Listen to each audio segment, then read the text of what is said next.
Seigneur, ta parole est grande, elle demeure à jamais.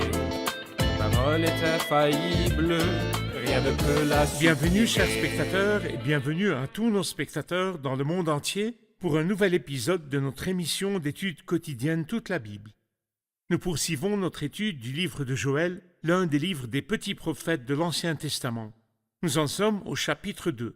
Permettez-moi d'accueillir mon invité, le serviteur du Seigneur qui nous honore de sa présence, le frère Youssef Riyad. Bienvenue frère Youssef. Merci frère Riyad. Nous accueillons également nos invités, soyez les bienvenus. Quelques instants, chers spectateurs, et nous commençons notre étude d'aujourd'hui. Ne quittez pas.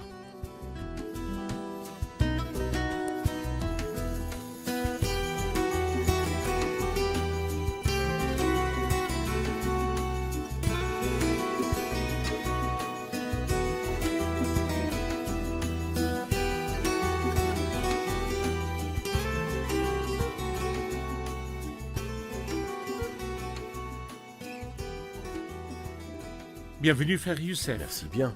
Chapitre 2 du livre de Joël. Tout d'abord, nous devons avoir une idée de son titre ou de son thème. Nous avons appris que cette prophétie a un thème central qui est en fait le thème ou le sujet du jour du Seigneur. Et nous avons appris que ce jour est mentionné 5 fois. Une fois au chapitre 1, une fois au chapitre 4 et 3 fois dans le chapitre 2. Et cela nous indique qu'il parlera et concentrera son message dans ce chapitre sur le jour du Seigneur. Au chapitre 1, il décrit une attaque féroce contre le peuple menée par le royaume du Sud, qui est les sauterelles. Et ce fléau a précédé la rédaction de cette prophétie-là. Cependant, il y avait là une image. Ces sauterelles, cette grande armée, était une image de ce qui allait se passer dans un avenir proche, et aussi une image de ce qui se passera dans l'avenir ultime, dans l'avenir lointain. L'avenir lointain, c'est le roi d'Assyrie qui allait venir, et personne ne pourrait lui échapper, comme le dit Ésaïe chapitre 8. Il le submergera et l'inondera, et ce jusqu'à la hauteur du cou. Le déploiement de ses ailes remplira tout ton territoire, Emmanuel. Mais il y a une autre image de ce fléau futur. Dans l'avenir. Oui, exactement. Dans l'avenir, le roi du Nord viendra, qu'il appelle ici l'ennemi du Nord, l'Assyrien, et qui l'emportera aussi.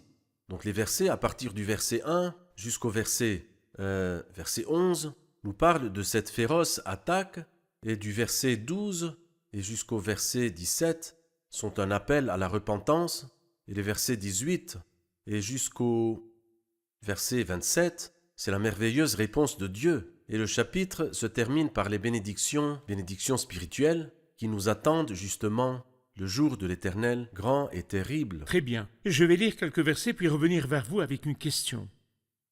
Sonnez la trompette dans Sion, faites-la retentir sur ma montagne sainte, que tous les habitants du pays tremblent, car le jour de l'Éternel vient. Il est proche. Jour de ténèbres et d'obscurité, jour de nuages et de brouillard, il vient comme l'aurore qui se déploie sur les montagnes. Voici un peuple nombreux et puissant.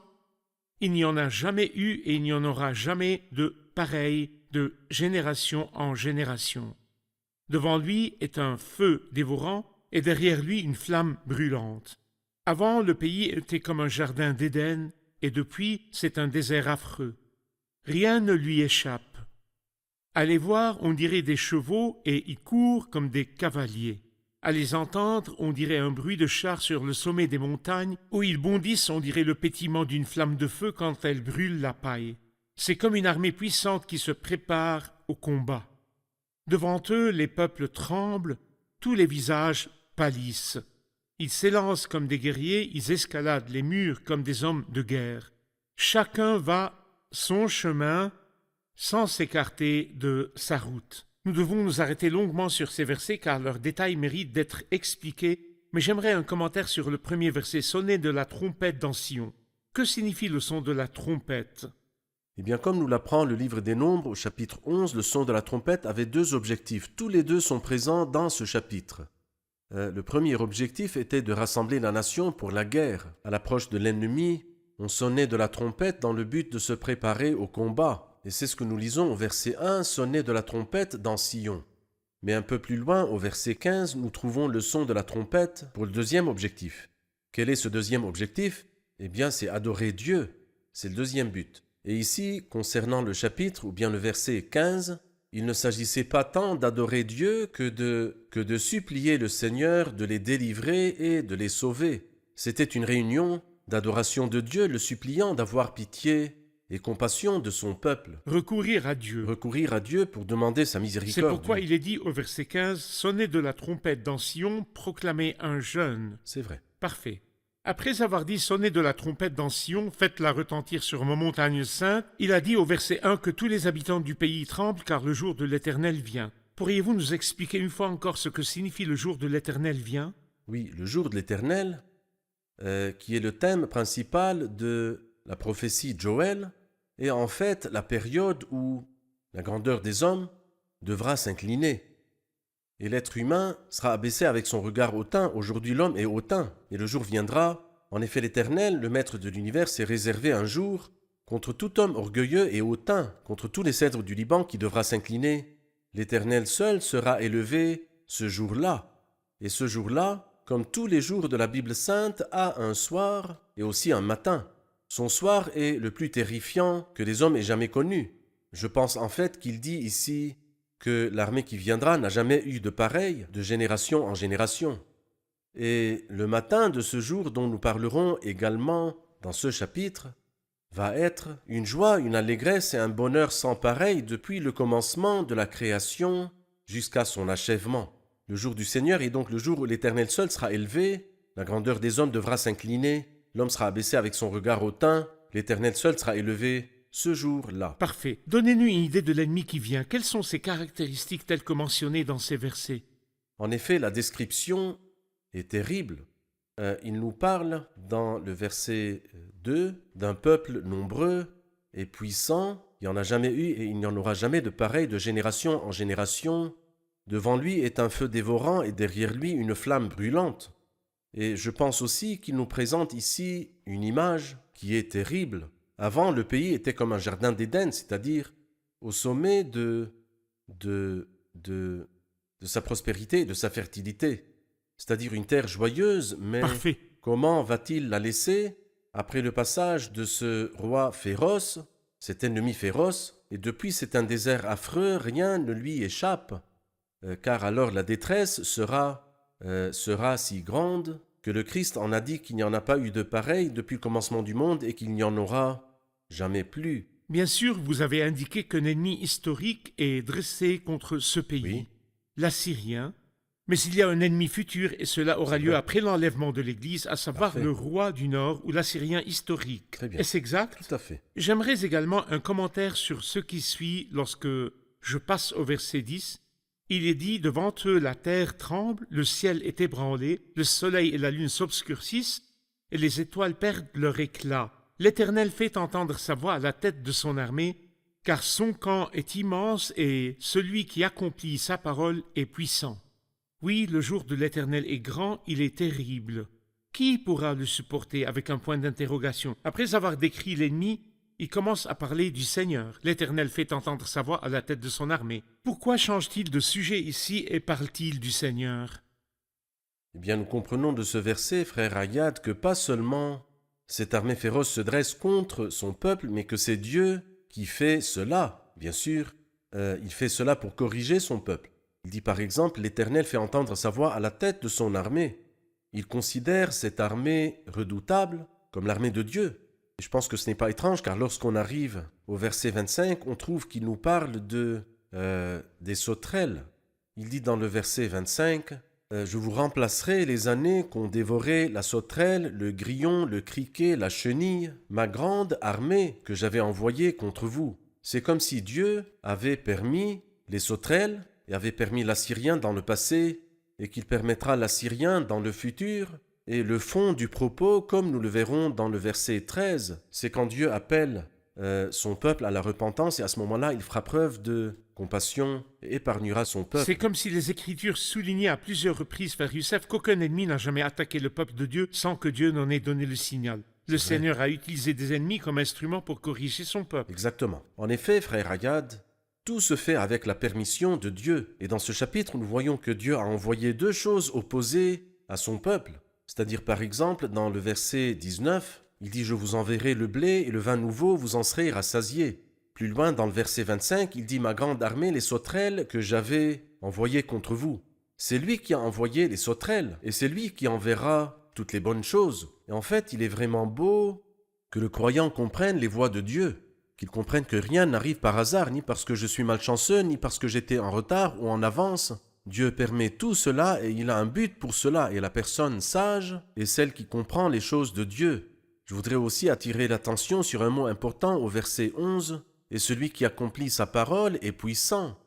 C'est comme si Dieu non seulement savait, et qu'il disait ce qui allait arriver, je révèle dès le début ce qui doit arriver, mais ici il dit « je fais », j'accomplis ce que j'ai dit que je ferai. Par d'autres paroles, il dit « je veille à ce que ma parole s'accomplisse ». J'ai dit, et c'est moi qui accomplis les paroles que moi j'avais déjà prononcées. C'est vrai, c'est bon pour nous d'apprendre cela, même dans notre vie quotidienne, et pour chacun de nous dans notre vie quotidienne de comprendre que ce qui nous arrive n'est jamais caché à Dieu. Vrai. Si je subis une injustice de la part de mon voisin, de mon patron, d'un collègue ou d'un inconnu dans la rue, je vais vers le Seigneur et je lui dis « Ce n'est pas derrière ton dos, tu l'as certainement permise et tu l'as certainement vu, dis-moi pourquoi tu as fait cela. » Mais si nous prenons les choses de la main des hommes, nous perdrons beaucoup car nous ne comprendrons plus comment les choses se déroulent. Même si les choses ne vont pas bien, au premier abord, toute correction semble un sujet de tristesse et non de joie. Mais elle produit plus tard, bien que pas chez tout le monde, mais chez ceux qu'elle a ainsi exercé. Un fruit de justice. Un fruit de justice. Que veut dire exercer par la correction? Comme vous l'avez dit, que je me tourne vers Dieu et que je lui dise pourquoi as-tu permis cette maladie, cette perte ou cet incident?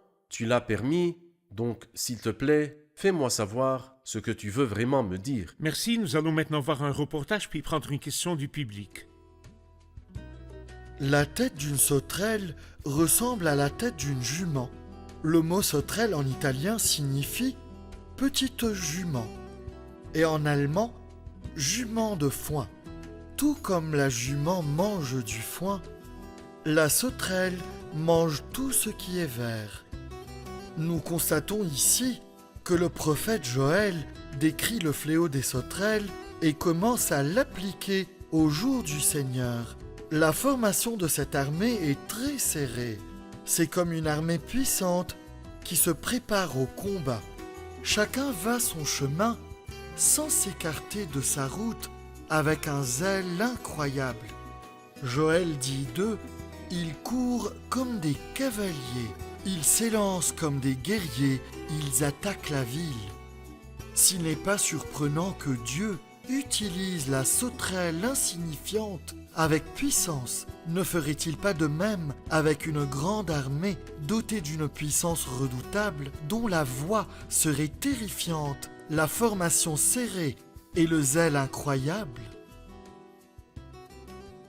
Frère Ayad, verset 12, « Maintenant encore, déclare l'Éternel, revenez à moi de tout votre cœur avec des jeûnes, avec des pleurs et des lamentations. Mais pourquoi pas des sacrifices, comme c'est la coutume dans tout l'Ancien Testament ?» Frère Youssef, il les a appelés à revenir à lui de tout leur cœur avec des jeûnes et des pleurs, sans leur demander d'apporter des sacrifices. Eh bien en fait, il ne manquait pas du tout de sacrifices. Il est dit dans le psaume 50, « Écoute Israël, ce n'est pas pour tes sacrifices que je te fais des reproches. Tes holocaustes sont constamment devant moi. » Il ne manquait pas de sacrifices, ils en avaient beaucoup. Ce qui leur manquait d'abord, c'est la repentance, le deuil, les pleurs et le jeûne. Et je crois que c'est aussi la même idée que l'on retrouve dans Ésaïe 1. Dans Ésaïe 1, il est écrit « Que m'importe la quantité de vos sacrifices, dit l'Éternel, je suis rassasié des holocaustes, de béliers et de la graisse des veaux. Je ne prends aucun plaisir au sang des taureaux, des brebis et des boucs. Je ne supporte pas de voir l'injustice associée aux célébrations. Alors que veux-tu, Seigneur? Lavez-vous, purifiez-vous. Mettez un terme à la méchanceté de vos agissements. Cessez de faire le mal. Apprenez à faire le bien. Ainsi le Seigneur désire la vérité au fond du cœur, et non pas juste des apparences, que j'offre des sacrifices alors que mon cœur est toujours éloigné de Dieu. » Parfait. Frère Youssef, que voyez-vous dans la phrase « Revenez à moi de tout votre cœur » ? Revenir de tout son cœur. De quoi nous parle le cœur? Eh bien, ceci nous rappelle les paroles de Samuel au peuple dans le premier livre de Samuel au chapitre 7. Lorsque le peuple est revenu dans le deuil et la repentance à Samuel, il leur dit « Si c'est de tout votre cœur que vous revenez à l'Éternel ». Il ne s'agit pas de se repentir verbalement. Certains continuent d'aller à l'église, de prier et de parler la langue de la foi, Cependant, leurs mots ne viennent pas du cœur. C'est une repentance superficielle, extérieure. Elle est comme la repentance du Pharaon, quand il dit à Moïse et à Aaron « j'ai péché ». Mais après cela, dès que le fléau a été levé, il est retombé dans ses travers. Où est la vraie repentance? C'est pourquoi le Seigneur ne veut pas juste de simples apparences. Si c'est de tout votre cœur que vous revenez, ici le Seigneur dit « revenez à moi » de tout votre cœur, avec des jeûnes, avec des pleurs et des lamentations. Et il dit « déchirez votre cœur et non vos habits ». Dans le 2e livre des rois, au chapitre 6, un méchant roi, en apprenant la tragédie selon laquelle une femme avait mangé, lorsque 2 femmes avaient convenu de manger le fils de la première femme, et ensuite le lendemain, la 2e femme cacha son fils. Et quand le roi d'Israël entendit cela, il déchira ses habits, c'est un méchant roi. Et après cela, il déclara qu'Élisée devrait être mis à mort. Alors ce méchant roi déchira ses vêtements, mais Dieu ne veut pas qu'on se déchire ses vêtements, il veut autre chose. Il dit déchirez votre cœur, parce que Dieu veut le cœur et l'être intérieur, et pas juste les apparences extérieures. Une repentance sincère et non les apparences extérieures de la repentance. Se déchirer les vêtements est une révolution extérieure. Exactement. Se déchirer le cœur est une repentance intérieure sincère. Bien sûr, il n'y a pas de mal à se déchirer les vêtements s'il y a vraiment une vraie tristesse intérieure. Il est arrivé que les hommes pieux de Dieu, tels que Moïse et Josué, se sont déchirés les habits, mais la tristesse était profonde, pas seulement une apparence externe. Parfait. Puis il commence à parler de Dieu qui dit « Revenez à l'Éternel, votre Dieu, car il fait grâce, il est rempli de compassion, lent à la colère et riche en bonté, et il regrette le mal qu'il envoie. » J'aimerais m'attarder sur les attributs de Dieu, frère Youssef. Il fait grâce, il est rempli de compassion, lent à la colère et riche en bonté. Ces attributs encouragent toute personne repentante à revenir à lui. Même les habitants très méchants de Ninive. C'était une grande ville et Dieu a dit sa méchanceté est montée jusqu'à moi. C'était à l'époque de Jonas le prophète. Et pourtant, lorsqu'ils sont revenus à Dieu dans la repentance, Dieu leur a pardonné. Et Jonas a dit plus tard dans sa prière, je le savais bien. Je le savais bien, c'est pourquoi je me suis empressé de fuir à Tarsis. Car je savais que tu es les mêmes attributs, un Dieu de grâce, de compassion, lent à la colère, riche en bonté et qui regrette le mal que tu envoies. Je dirais que ces attributs-là m'encouragent et encouragent quiconque a péché contre Dieu à revenir à lui. Mais la repentance doit venir du cœur. Si vraiment vous revenez au Seigneur dans une repentance sincère, vous le trouverez bienveillant, compatissant, lent à la colère, riche en bonté, regrette le mal qu'il envoie.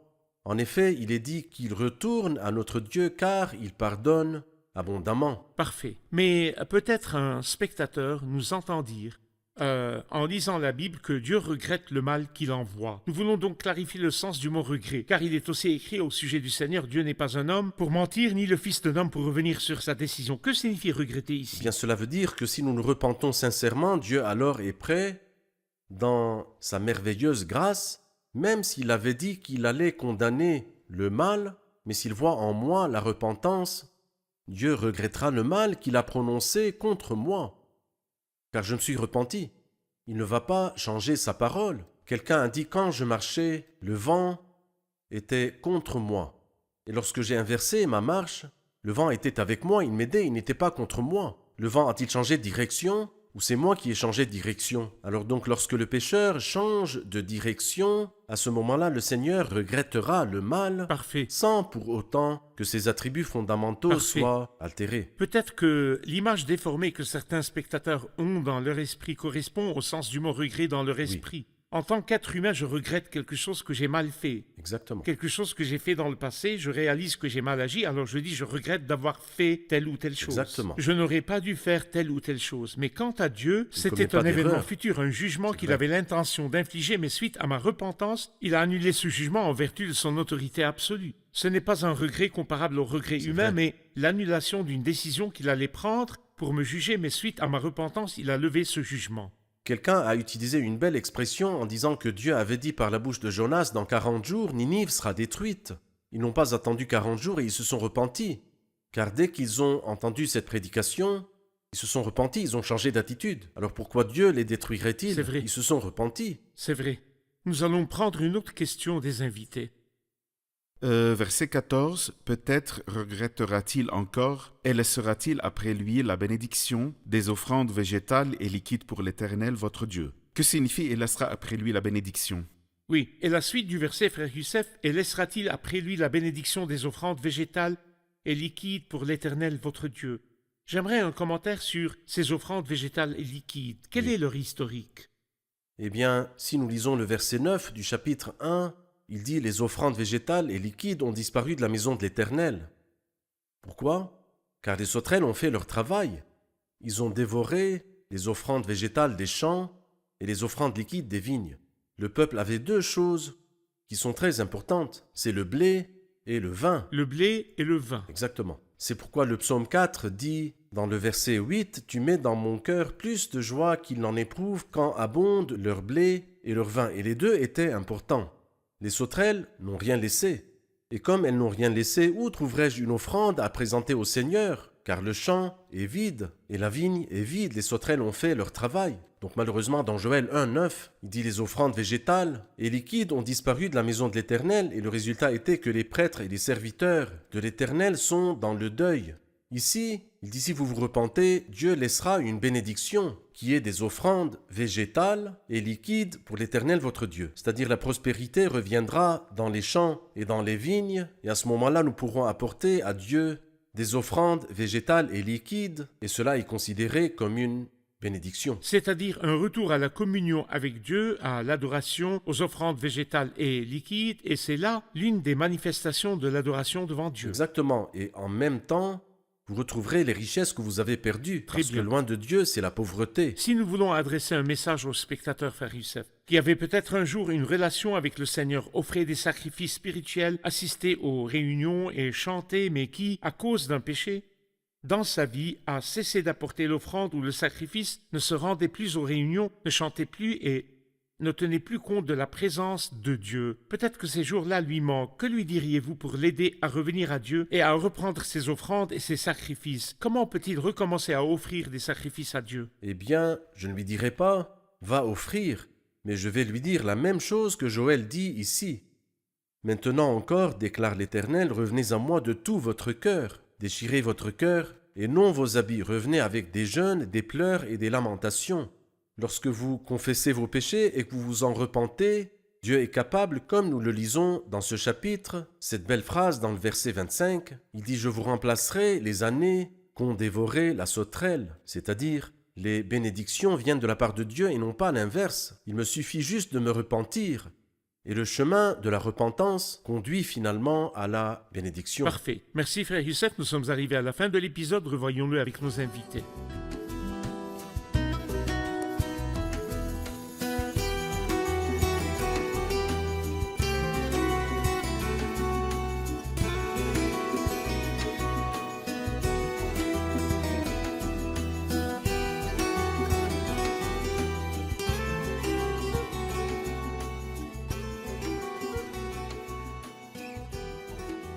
Bienvenue.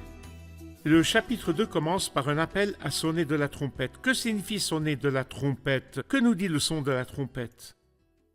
Le son de la trompette nous parle de deux choses, soit rassembler le peuple pour la guerre, soit la repentance et le retour à Dieu. La repentance et le retour à Dieu. Dieu. Qu'en pensez-vous, frère Très bien. Youssef? Parfait. Puis, à partir du verset 2, il commence à leur parler d'un ennemi qui s'en prendra au pays, et il en décrit les caractéristiques dans plusieurs versets. De quel ennemi parlait-il? Il parlait de l'Assyrien historique qui s'est effectivement attaqué au pays, mais il y a aussi le futur Assyrien qui viendra pendant la grande tribulation. Parfait. Votre avis, Très frère bien. Youssef? À la fin de la grande tribulation, le futur Assyrien Parfait. viendra. C'est-à-dire le futur roi du Nord. Exactement. Après avoir dit que Dieu est miséricordieux et rempli de compassion, il dit aussi « Peut-être regrettera-t-il encore et laissera-t-il après lui la bénédiction des offrandes végétales et liquides. » Peut-on dire que Dieu regrette? Que signifie regretter?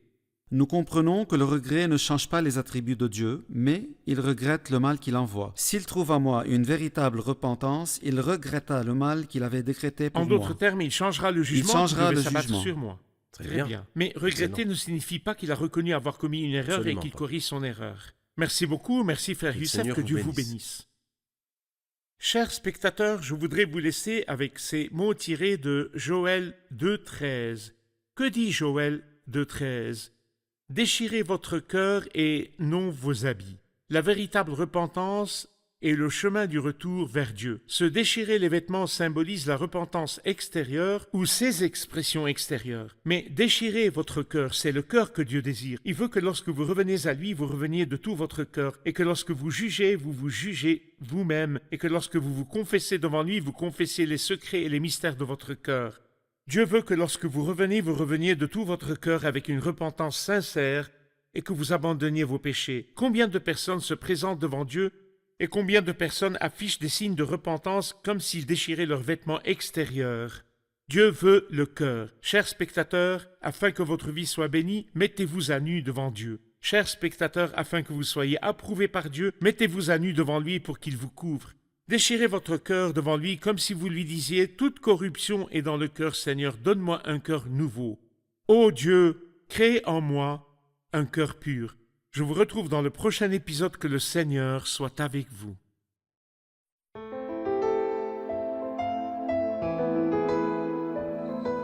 Seigneur, ta parole est grande, elle demeure à jamais. Ta parole est infaillible, rien ne peut la supprimer.